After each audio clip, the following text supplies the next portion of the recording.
नमस्कार, जय श्री कृष्ण। रामायण में माता सीता को लक्ष्मी का अवतार माना जाता है, लेकिन क्या आपको पता है कि माता सीता ने इस धरती पर अवतार क्यों लिया था और वे पूर्व जन्म में कौन थी?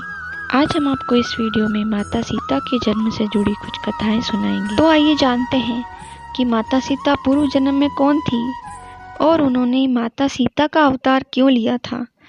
वीडियो आगे बढ़ाने से पहले अगर आप चैनल पर नए हैं तो कृपया चैनल को सब्सक्राइब करें, साथ ही बेल आइकन को भी प्रेस करें जिससे आने वाली वीडियो का नोटिफिकेशन आपको जल्दी मिल सके।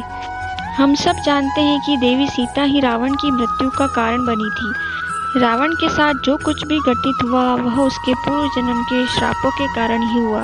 ब्रह्मवैवर्त पुराण के अनुसार एक बार वेदवती नाम की कन्या वन में अपने ध्यान में लीन थी। वेदवती ब्रह्मर्षि कुशध्वज की पुत्री थी।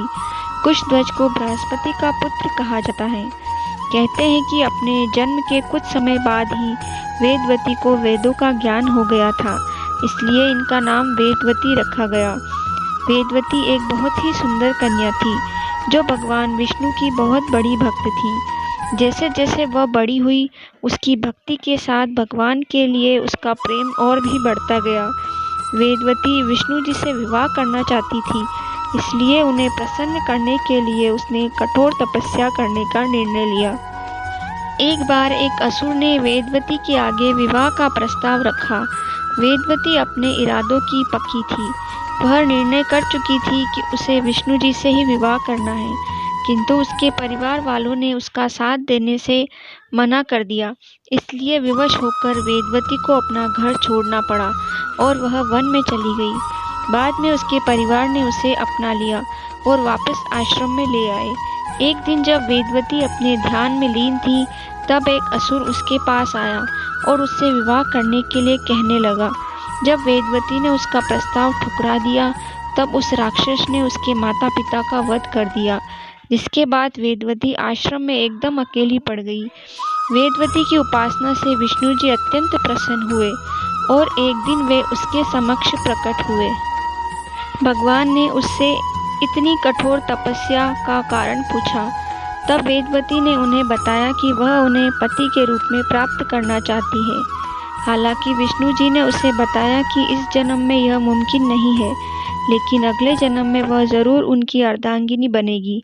वेदवती ने विष्णु जी से विवाह करने के लिए समस्त संसार को त्याग दिया था, किंतु उसकी इच्छा पूरी न होने पर भी भगवान के प्रति उसकी श्रद्धा कम नहीं हुई।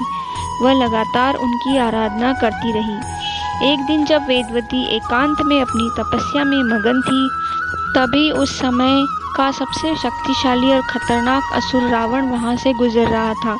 जब उसकी दृष्टि वेदवती पर पड़ी तो वह उसकी सुंदरता को देखकर मोहित हो गया। रावण ने वेदवती से विवाह की इच्छा जताई। जब उसने विवाह के लिए मना कर दिया तब रावण वेदवती के केश पकड़कर उसे घसीटता हुआ ले जाने लगा। इस बात से क्रोधित होकर वेदवती ने अपने केश काट दिए। साथ ही उसकी पवित्रता को भंग करने की कोशिश करने पर उसने रावण को श्राप दिया कि एक दिन वह उसकी मृत्यु का कारण बनेगी। बाद में स्वयं को रावण से बचाने के लिए वेदवती ने अग्नि में कूदकर खुद को भस्म कर दिया। क्योंकि वेदवती का श्राप खाली नहीं जा सकता था, इसलिए उसने अगला जन्म मिथिला नरेश राजा जनक की पुत्री देवी सीता के रूप में लिया और प्रभु श्री राम की पत्नी बनकर देवी सीता के रूप में वह खुद रावण के विनाश का कारण बनी। अद्भुत रामायण की एक अन्य कथा के अनुसार माता सीता की एक अन्य कथा का उल्लेख अद्भुत रामायण में मिलता है, जिसमें रावण कहता है कि जब मैं भूलवश अपनी पुत्री से प्रणय की इच्छा करूं तब वही मेरी मृत्यु का कारण बने।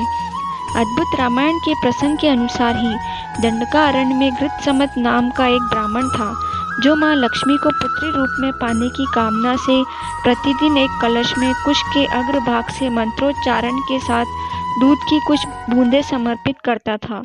कहते हैं कि उस समय देव असुरों के बीच संग्राम चलता रहता था। कभी असुर देवों पर तो देव असुरों पर आक्रमण करते रहते थे। उसी बीच किसी दिन रावण उस ब्राह्मण की कुटिया पर पहुंच गया। उस समय गृत्समत वहां उपस्थित नहीं थे। इसका फायदा उठाकर रावण ने आश्रम के अन्य ब्राह्मण और ऋषियों को मारकर उनके रक्त को उसी कलश में भर दिया।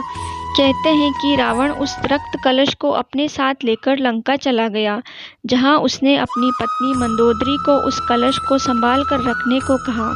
वहीं मंदोदरी को उस कलश में क्या है, इसके बारे में बताते हुए उसने कहा कि यह बहुत ही तीक्ष्ण विष से भरा है। जब कुछ दिनों के बाद रावण विहार के उद्देश्य से सह्याद्री पर्वत पर चला गया, जो मंदोदरी को पसंद नहीं थी। कहते हैं अपनी उपेक्षा से खिन्न मंदोदरी ने मृत्यु को वरण करने के उद्देश्य से कलश में रखा पदार्थ पी लिया। वहीं देवी लक्ष्मी को पुत्री के रूप में प्राप्त करने के लिए मंत्रोच्चारित दूध का ऐसा प्रभाव पड़ा कि मंदोदरी गर्भवती हो गई। तत्पश्चात मंदोदरी ने सोचा कि जब मेरे पति मेरे पास नहीं है, ऐसे में जब उन्हें इस बात का पता चलेगा तो वह क्या सोचेंगे। यह सब सोचते हुए मंदोदरी तीर्थ यात्रा के बहाने कुरुक्षेत्र चली गई। कहा जाता है कि वहीं पर उसने गर्भ को निकालकर भ्रूण को एक घड़े में रखकर भूमि में दफन कर दिया और सरस्वती नदी में स्नान कर वह वापस लंका लौट गई। कहते हैं कि कालांतर में इसी भ्रूण से सीता का जन्म हुआ। मान्यता है कि वही घड़ा हल चलाते वक्त मिथिला के राजा जनक को मिला था, जिसमें से सीता जी प्रकट हुई थी। लोक जीवन में सीता राजा जनक और सुनैना की पुत्री के रूप में विख्यात है, लेकिन यह भी प्रचलित था कि वे दोनों केवल पालक माता पिता ही थे। वाल्मीकि रामायण के अलावा कंपन रचित रामायण, जैन रामायण और लोक कथाओं में भी सीता के जन्म और जीवन से लेकर अलग अलग कथाएं मिलती हैं। आज की वीडियो में बस इतना ही। चैनल को सब्सक्राइब करना ना भूलें। राधे राधे।